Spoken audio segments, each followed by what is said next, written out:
మీకొక్క చెప్తాను. అనగనగా ఒక రాజు. ఆ రాజుకి 7 కొడుకులు. ఆ 7 వేటకు వెళ్ళి నాలాంటి 7 ఇన్నోసెంట్ చేపల్ని పట్టుకున్నారు. నేను ఇత్తరంగా ఉన్నప్పుడు నేను అంటున్నాను, కొత్తగానే ఉంటే చెప్పండిరా. కొత్తగా అంటే ఓపెన్ చేయి, ఈ టీజర్ చూడు.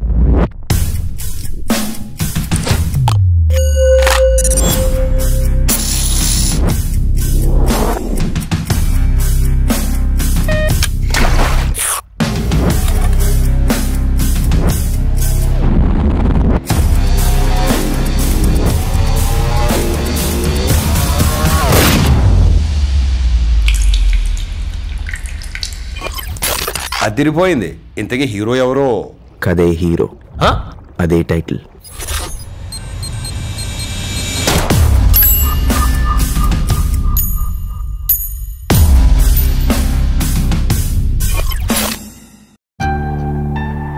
పెరుగుతున్న సినిమా కలెక్షన్స్ను తగ్గించడానికి యాంటీ ఫ్యాన్స్ నెగిటివ్ పబ్లిసిటీ, పైరసీలా నేను ఒక భాగమే.